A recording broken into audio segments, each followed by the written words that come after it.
Bonjour et bienvenue, voici notre tour d'horizon économique, géopolitique, énergétique et boursier. Nous sommes le jeudi 22 août et pour comprendre comment tournent les marchés financiers sous les auspices du symposium de Jackson Hole, c'est sur l'inforruptible et nulle part ailleurs et la thématique du jour, ce sera la volatilité à réintégrer le fond de sa grotte.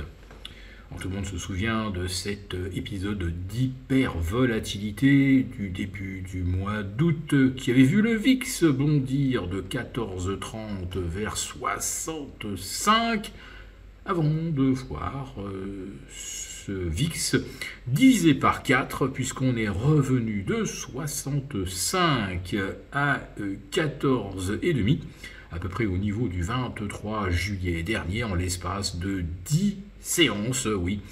Les banquiers centraux se sont évidemment penchés sur les difficultés des marchés, les ont alimentés en liquidité et la soudaine absence de cornes d'abondance du carry trade de début août a pu être ainsi compensée et la volatilité écrasée puis ramenée au fond de sa grotte comme une sorte de méchant lézard qu'on aurait reconduit jusque vers l'ombre dont il n'aurait jamais dû sortir.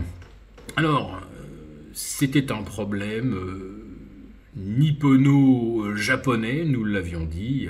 La volatilité avait surtout explosé au Japon.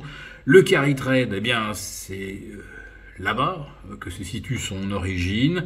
Et c'est au Japon que les fonds qui opéraient avec de l'effet de levier sur le carry trade ont connu de grosses difficultés, plus quelques fonds européens ou américains qui étaient vendeurs de volatilité de façon structurelle pratiquement depuis 2016, depuis que la Banque centrale du Japon avait instauré la politique non seulement des taux zéro, mais pendant plus de 6 ans de taux négatifs.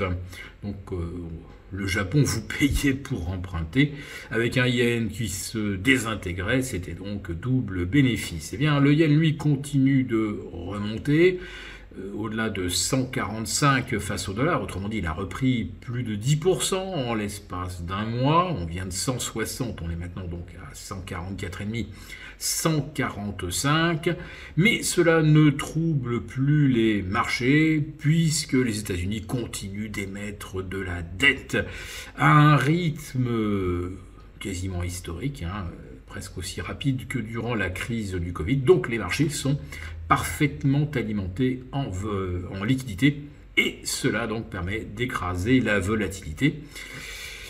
Et on l'a vu donc, 10 jours de contraction consécutive de la volatilité. Et aujourd'hui, on s'apprête à observer la 10e séance de hausse consécutive sur une série de 11 sur les indices US, avec un S&P revenu quasiment au sommet ou à moins de 1% dans son record absolu. Je crois que c'était le 17 juillet dernier. Pour le Nasdaq, il manque 2%, mais ce n'est pas grand-chose.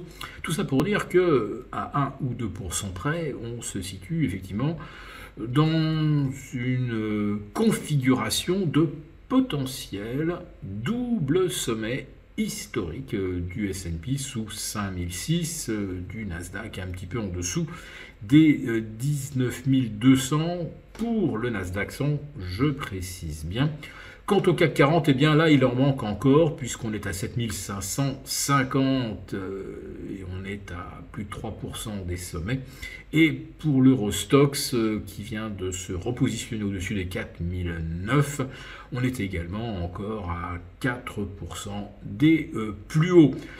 Preuve que c'est bien aux États-Unis que les indices sont soutenus presque de façon évidente par la Fed, dont on attend évidemment un discours accommodant demain.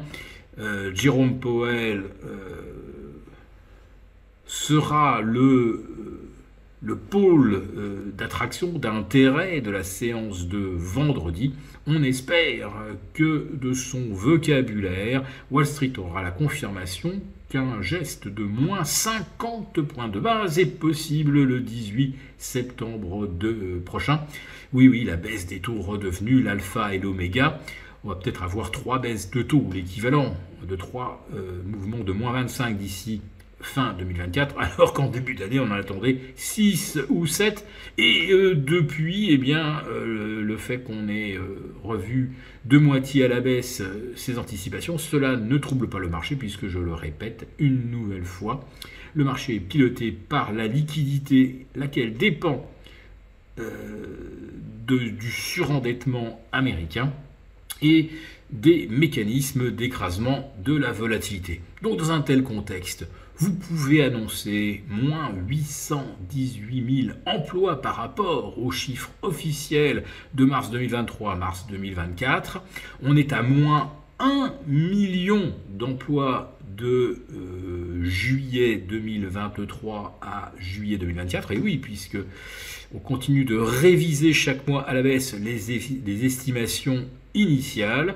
Cela ne trouble pas Wall Street, pas plus qu'en France. L'annonce d'une hausse de 30% des faillites, et je ne vous parle pas des faillites des entreprises unipersonnelles, vous savez, ces chômeurs en fin de droit qui créent entre guillemets une entreprise. Non, je vous parle bien de PME, de PMI, dont le taux de mortalité est aujourd'hui revenu à ses plus hauts depuis 2017, c'est-à-dire depuis l'élection de M.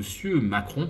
On retrouve donc les pires conditions pour les entreprises, mais pour le CAC 40, il ne se passe rien, et le voici revenu au-delà des 7500 points. Si cette vidéo vous a plu, n'hésitez pas à nous mettre un pouce.